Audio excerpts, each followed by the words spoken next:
So this is the grand entrance to the Brinscall Lodge Park.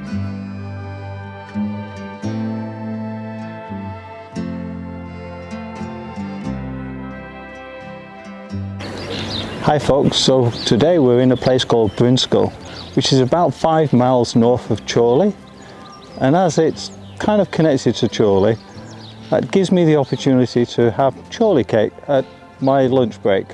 So I'm looking forward to that. However, for now what we're going to do is head over into the woods and then amble back down here to the lake. We will then do a kind of separate there and back walk to a particular waterfall. For now, I think we'll go and introduce ourselves to the ducks before we move into the woods. Okay, less talking, let's get walking.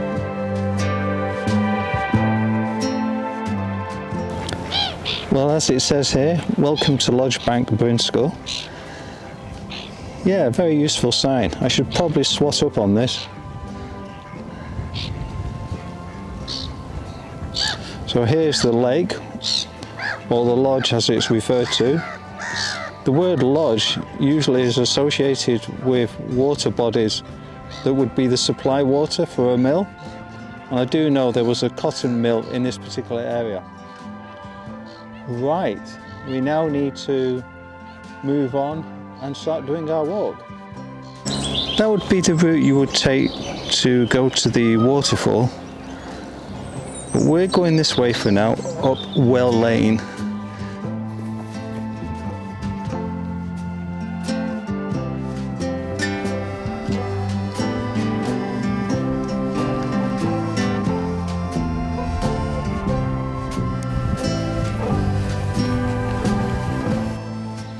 So today we're actually here, Brinscall. In fact, we're just a little bit way out, and then just to put it into perspective, Blackburn's that way, Darwin's kind of that way, and Bolton's down here at the bottom. And so we're Wheelton Moor, Brinscall, and there's White Coppice, which was in one of the previous videos. Right, let's go to the access land where we are welcome.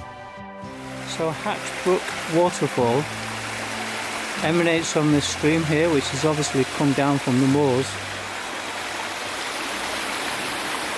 and then goes over the ledge there. And when we see it from the other side, it's actually quite dramatic, which we will actually see later.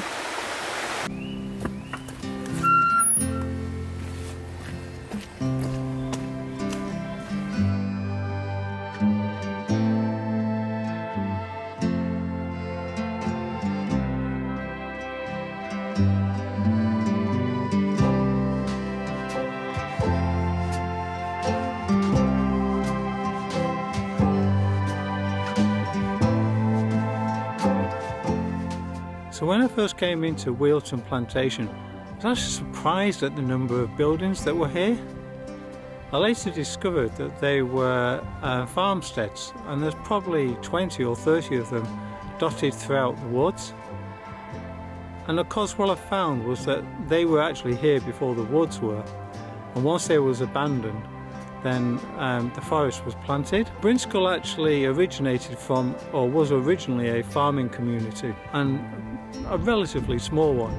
And it was just the introduction of cotton weaving that kind of turned it from a small farming village into a kind of working industrial village that also had a quarry nearby as well.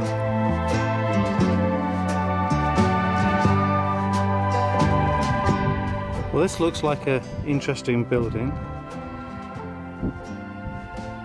In fact, if we get closer,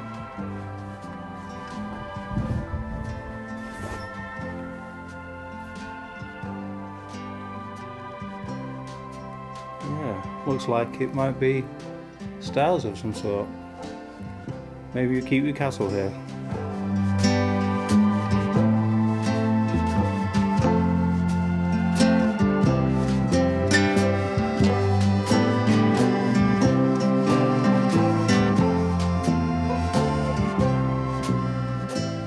So Brinscall, yes, what does that mean? Well, apparently it's Old English, and the Brins actually represents the ridge, and the skull just means windy. So it's a windy ridge. However, as I said, there's quite a number of farmsteads or abandoned farmsteads on this hillside, and it's interesting because this particular one is just off the ridge, and yeah, it's actually quite sheltered.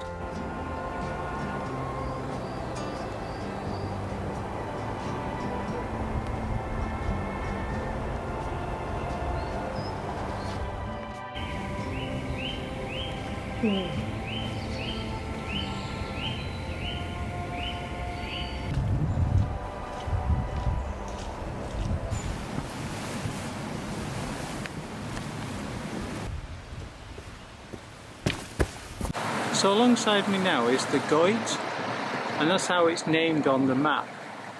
A lot of people assume that it's actually the River Goit, but that term is actually an old Lancashire Yorkshire dialect word, and actually means it's a conduit of or channel of water, and it's usually running from or to the mill lodge, so the mill lake as it were, the water supply. Yeah, so it is quite interesting to me how that word now is almost adopted here to be called the River Goit. Because I actually want to go through some open fields after the closed in claustrophobic effect of the woods.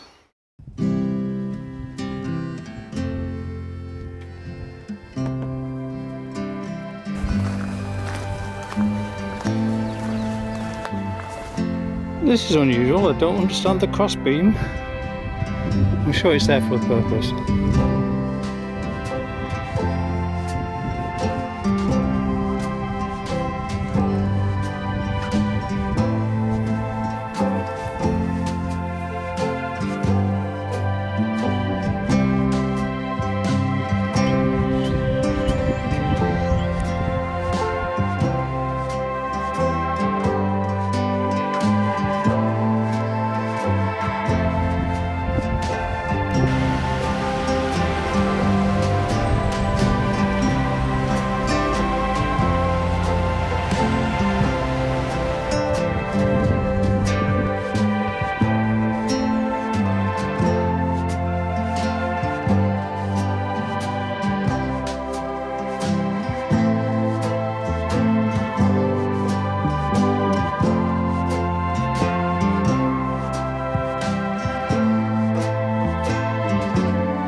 I'm taking the opportunity to have my lunch break now.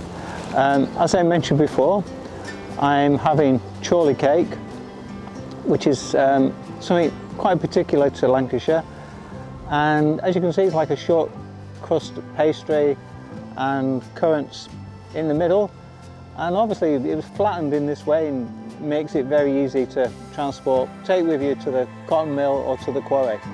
So yeah, I will enjoy, and I will see you later.